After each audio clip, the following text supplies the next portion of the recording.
Selamat pagi Bapak Ibu semua. Terima kasih atas kesempatan yang telah diberikan dan terima kasih berkenan hadir pada kegiatan diseminasi pada pagi hari ini. Baik, saya akan langsung share screen materi saya atau kelas yang saya ikuti.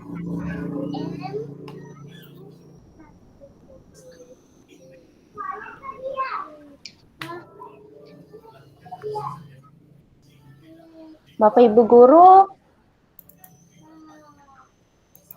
ini adalah kelas yang saya ikuti, yaitu pembelajaran sistem koloid berbasis STEM. Kemudian bagaimana langkah-langkah saya kemarin mengikuti kegiatan di Damba Angkatan ke-9 tahun 2021 ini. Yang pertama, mendaftar di laman P4TK yang dibagikan. Kemudian pada tanggal 14 sampai 15 Agustus 2021. Kemudian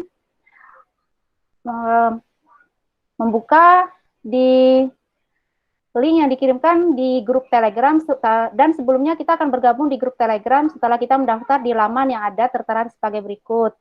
Pada tanggal 16 Agustus, ada daftar kelas dan peserta yang bisa ikut kegiatan di Damba Angkatan 9. Kemudian dilakukan pembukaan pada tanggal 18 Agustus lewat Zoom dan YouTube P4TK IPA. Setelah mengikuti Zoom, kami kemudian diarahkan untuk mengakses LMS dan bergabung di grup WA di Damba Koloid 9. Nah, di LMS juga disampaikan perkenalan dari pemateri atau fasilitator widya suara yang mengampu kelas pembelajaran koloid berbasis STEM. Kemudian pada 23 Agustus dilakukan Zoom pertama, mereview tugas-tugas yang sudah diselesaikan sebelumnya, dan pemberian tugas atau penjelasan tugas untuk sesi berikutnya.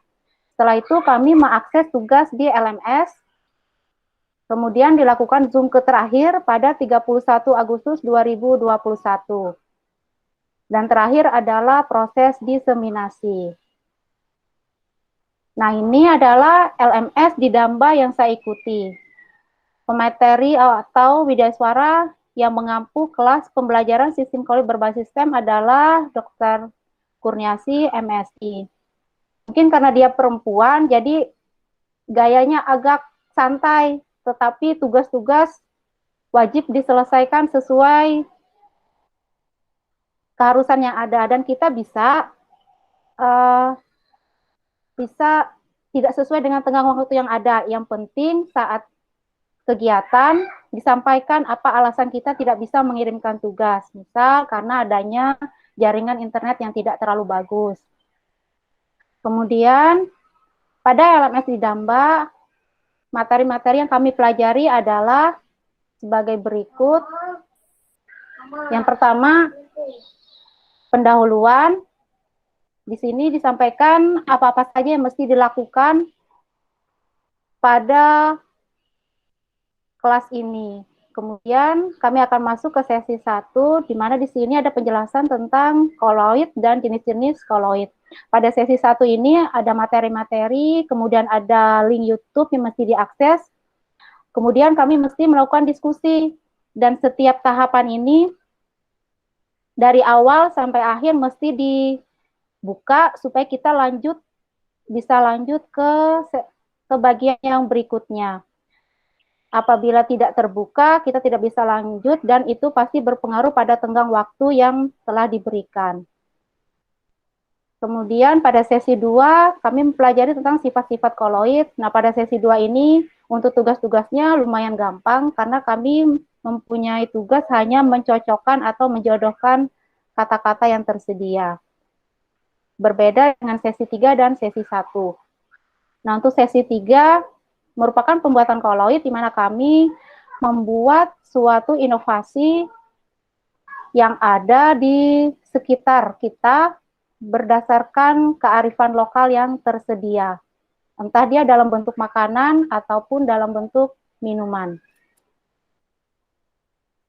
Kemudian di sesi keempat, maaf, sesi keempat, koloid dan dalam kehidupan sehari-hari. Ini adalah yang terakhir kegiatan yang kami lakukan. Di sini ada tugas akhir dan kuis yang mesti diakses oleh semua peserta. Nah, kemudian ini yang penutup rangkaian kegiatan yang telah dilakukan ditutup dengan kegiatan tentang evaluasi fasilitator atau widya suara, evaluasi penyelenggara, kemudian kita mengakses atau mengirimkan tugas-tugas yang tersedia di sini. Kemudian ini terakhir proses diseminasi yang saya ikuti dari tanggal 1 sampai 8 September, batas waktunya. Di sini punya saya masih centang karena belum terkirim dan belum terupload. Semua tugas ini harus diupload di YouTube dan linknya pun akan dikirimkan. Ini tugas saya kemarin untuk yang sesi 3, pembuatan koloid menggunakan kearifan lokal. Saya membuat rebung santan dengan papuyuh goreng. Karena seringkali saya temukan di sekitar tempat kita tinggal, rebungnya dimasak dengan ikan yang dipanggang. Agak jarang sedikit menggunakan ikan yang digoreng. Dan saya menggunakan ikan papuyuh, kebetulan bahan yang tersedia ada di sekitar kita juga. Nah, dari kegiatan ini, apa saja yang saya rasakan atau pengalaman saya mengikuti kegiatan ini? Yang pertama, adanya pendalaman materi tentang koloid. Materi ini adalah materi paling terakhir di kelas 11 semester 2 dan jarang sekali selesai materinya. Biasanya saya untuk materi ini saya ajak siswa membuat rangkuman, mereka presentasi atau mereka diskusi, kemudian mereka membuat kelompok untuk praktikum dan menggunakan bahan-bahan yang ada, menggunakan materi yang tersedia. Dan di sini saya belajar bahwa koloid bisa dimanfaatkan menggunakan bahan-bahan yang ada di sekitar kita. Seperti contoh, kita bisa membuat agar-agar atau puding dari labu kuning. Kemudian kita bisa membuat bolu yang biasanya menggunakan bahan tepung, terigu, kita bisa menggunakan singkong, dan lain sebagainya. Untuk segala minuman, kita mungkin bisa menggunakan mangga atau pisang. Di sini banyak sekali manfaat yang saya rasakan atau yang saya dapatkan tentang koloid. Kemudian yang kedua, memanfaatkan kearifan lokal. Seperti yang saya sampaikan tadi, bahan-bahan yang digunakan adalah bahan-bahan di sekitar kita karena materi koloid ini yang saya ikuti diarahkan supaya masyarakat sekitar bisa memanfaatkan kearifan lokal yang ada sehingga ketahanan pangan yang dicanangkan pemerintah dapat berhasil. Yang ketiga, adanya sharing ilmu dengan guru kimia dari sekolah lain di seluruh Indonesia. Saya punya teman-teman baru, ada yang dari Papua, ada yang dari Irian, ada yang dari Sulawesi. Banyak sekali teman-teman baru yang saya peroleh. Dan bisa sharing juga keadaan tempat tinggal, dan mereka kadang juga baru tahu sepertinya, seperti kemarin pada Zoom saya yang kedua, 31 Agustus 2021.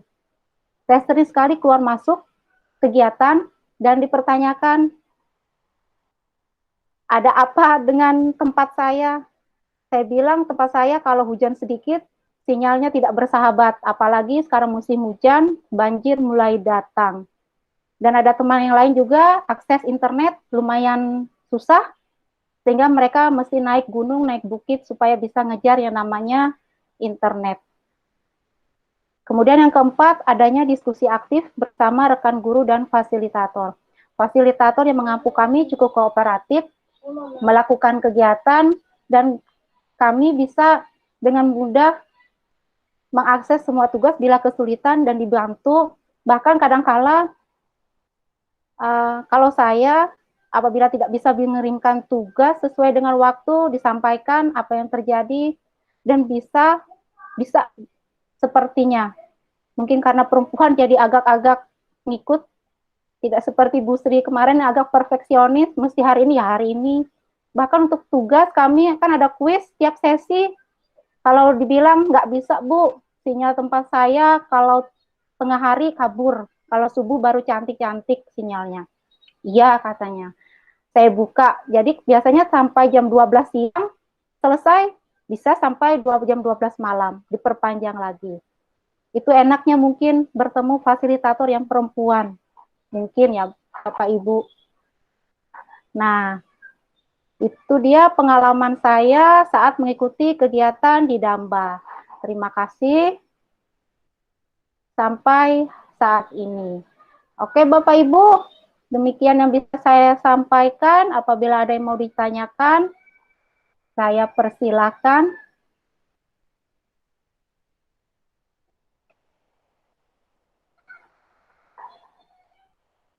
Berapa menit kita ini, nah? Yuk, ada yang tanya?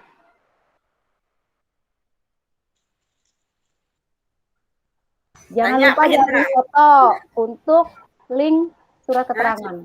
Sudah. Sudah, sip. Ayo, TG yang ditanyakan. Yuk, Mbak angkatan berikutnya apa Hendra? Yang 10 Iya. selanjutnya. Ikut angkatan berikutnya. Nina, kalian berlima, Nina. Jadi satu grup. Enak yang banyak daripada sendiri, Ina.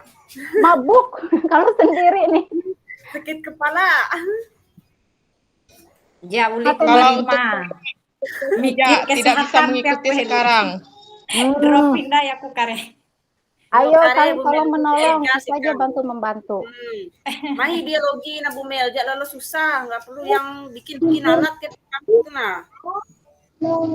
Iya, jadi susah nabu, tawami. Je, mbak kegiatan. Aduh, je pikir-pikir toh ngat aja kalau anu ngat untek. Bisa aja dibantu nanti nah. Napa absen kah, Bulina? Bulan. Matematika juga banyak juga keliaran. Rame. Dan sudah lah daripada dipanggil nggak mau kesini ke Bandung sana. Iya. Dan ternyata kita bisa masuk kelompok lain. Misalnya saya mau ke SMP, IPA bisa. Seperti Bulan mau ke SMP bisa, ke SD bisa. Apabila kelas SMA-nya sudah penuh, nggak apa-apa. Tergantung minat Tina. Iya, tergantung minat kita. Kayak Pak Hendra tuh yang suka software apa itu ada Pak Hendra? Iya, ada yang fisika. Aku kemarin nggak ngerti, jadi ngambil alat aja. Banyak macamnya, nggak mesti yang punya kita yang SMA, nggak apa-apa aja. Yang penting ada nongkrong sertifikatnya tuh nah. Siapa tahu bisa masuk di BP. Bisa lolos intinya. Iya. Iya, memang kadangkala kata teman-teman yang ada di grup Telegram, ada mereka walaupun sudah masuk grup Telegram ternyata nggak lulus, tapi tidak tahu juga kenapa lah. Dan kita memang tidak bisa mendaftar untuk berikutnya bergantian. Diwajibkan ya, mumpung kita daring. Nanti kita daring. Enggak yang ikut angkatan, ini kan angkatan 9, enggak angkatan 10, yang angkatan 11, 12. Nanti dibantu nah, apalagi Pak Hendra, pakar internet. Iya, itu kami kemarin Pak Hendra tuh dengan Bu Kartini itu yang masih muda tuh nah. Iya, Bu Lina. Iya. Sama-sama aja Bu. Senior yang untuk kita di sini. Orang. Muda semua, jangan bilang kita tua. Gaya. Muda semua kita Nina. Ya. Muda. Maunya jangan bilang tua. Menolak tua. Oh iya. Oleh kan ketemu siswa semua jadi muda-muda. Hentikan dulu lah rekamannya lah, udah aja nih lah. Ya. Hai.